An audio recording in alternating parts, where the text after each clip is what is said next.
जरा कल्पना कीजिए, एक नया व्यापारी है जो अपना पहला छोटा सा व्यवसाय शुरू करता है। बहुत ही आम बात है। हाँ, और वो बाजार जाता है और वहां से 50 किलो कच्ची मूंगफली खरीद कर लाता है।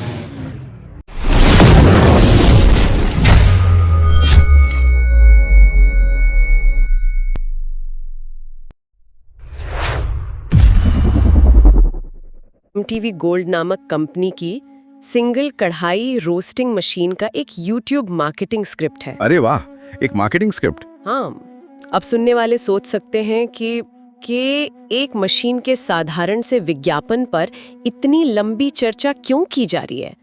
तो यहाँ ये स्पष्ट करना बहुत जरूरी है कि आज का हमारा मिशन सिर्फ एक मशीन के फीचर्स गिनाना नहीं है। बिल्कुल नहीं।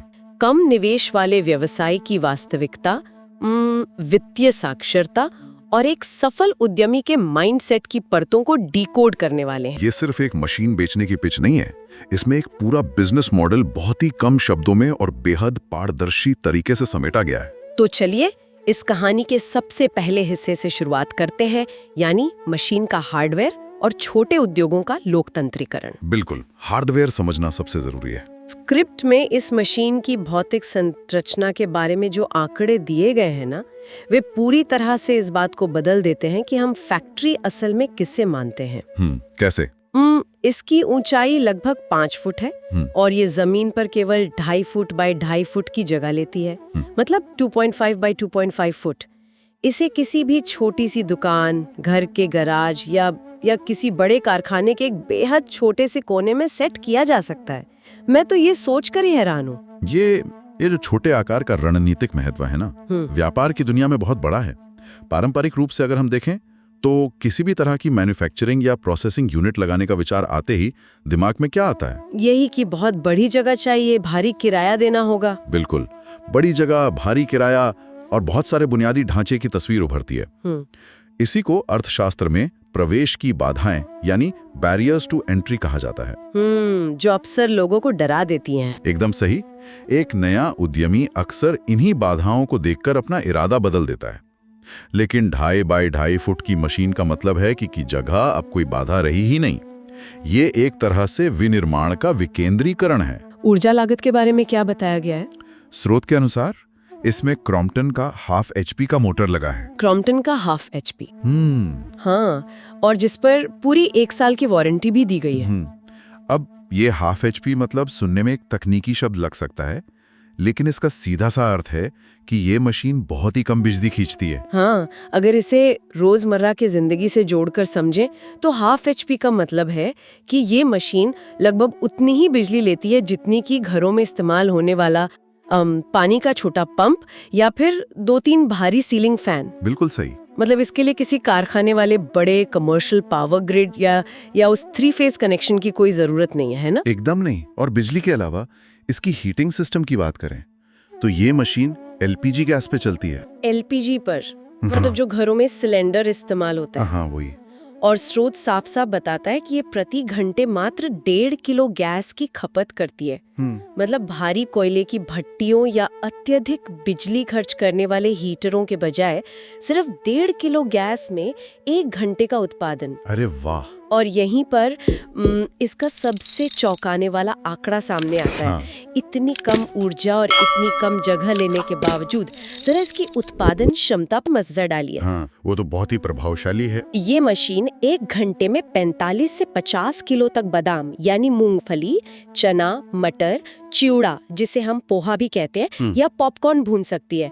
1 घंटे में 50 किलो उत्पादन। ये बहुत बड़ा नंबर है ना? अगर कोई दिन में 8 घंटे काम करे तो ये मशीन 400 किलो कच्चा माल प्रोसेस कर सकती है। मैं तो कैलकुलेशन सोचकर ही दंग रह गई। देखिए, कम जगह, कम ऊर्जा और इतनी उच्च उत्पादन क्षमता, ये तीनों तत्व मिलकर किसी भी नए या कम पूंजी वाले उद्यमी के लिए जो जोखिम होता है ना, उसे काफी हद तक शून्य के करीब ले आते हैं। रिस्क फैक्टर कम हो जाता है। बिल्कुल। भारी निश्चित लागत यानी जो फिक्स्ड कॉस्ट का दबाव होता है, वो ना होने के कारण एक व्यापारी सिर्फ अपने उत्पाद की गुणवत्ता और उसकी बिक्री पर ध्यान केंद्रित कर सकता है। ये तो एक बिल्कुल आदर्श स्थिति लगती है। लेकिन चलिए अब इस चर्चा को उस बिंदु की तरफ मोड़ते हैं जहां से हमने शुरुआत की थी। वो रहस्यमयी 5 किलो गाया मूंगफली। हाँ बिल्कुल वही। हमने मशीन की क्षमता की बात की कि ये 1 घंटे में 50 किलो माल भून सकती है। तो एक सहज मानवीय अंतर्ज्ञान तो यही कहता है कि अगर मशीन के एक सिरे से 50 किलो कच्ची मूंगफली अंदर जाएगी तो दूसरे सिरे से 50 किलो ही भुनी हुई मूंगफली बाहर आनी चाहिए, है ना? और यहीं पर व्यापार का सबसे बड़ा भ्रम टूटता है और विज्ञान बीच में आता है। बिल्कुल। कोई भी नया व्यक्ति सिर्फ वजन का इनपुट और आउटपुट देखता है, लेकिन स्रोत की जो मार्केटिंग स्क्रिप्ट है ना, वो बहुत ही स्पष्टता से ये भ्रम दूर करती है। सच कहूं तो ये इस पूरे मार्केटिंग स्क्रिप्ट का सबसे बड़ा आहा मोमेंट है। स्क्रिप्ट बिना किसी हिचकिचाहट के बताती है कि भूनते समय मूंगफली के अंदर मौजूद नमी सूख जाती है। इवेपोरेशन। हाँ, हर 1 किलो कच्ची मूंगफली को भूनने पर लगभग 100 ग्राम वजन कम हो जाता है।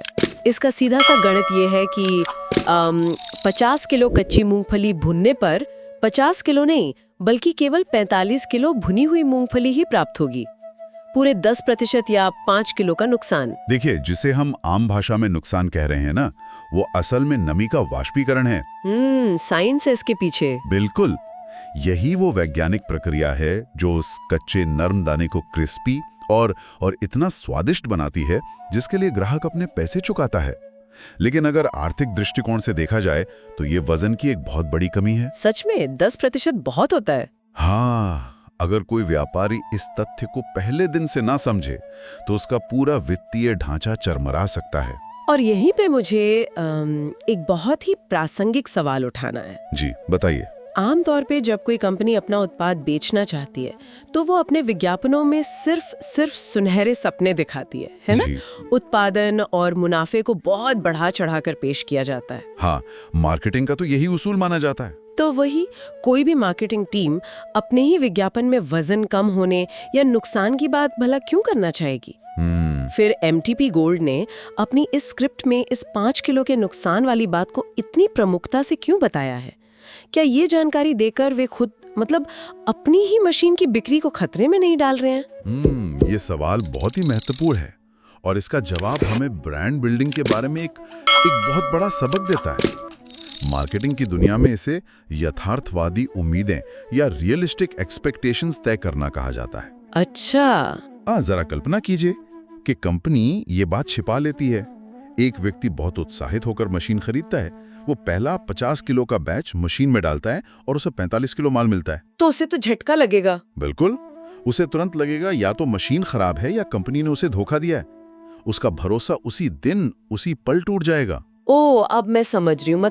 कड़वा सच पहले ही बताकर वे असल में उस व्यापारी को भविष्य के आर्थिक और मानसिक झटके से बचा रहे हैं। एकदम सही। अगर व्यापारी को पहले से पता है कि 10% वजन कम होने वाला है तो वो अपने कच्चे माल की खरीद और तैयार माल की बिक्री का मूल्य उसी हिसाब से तय करेगा ना। हाँ, कैलकुलेशन सही बैठेगा। सच्चाई बताने यहाँ कोई कमजोरी नहीं है, बल्कि ये एक बहुत ही शानदार और दूरदर्शी व्यापारिक रणनीति है।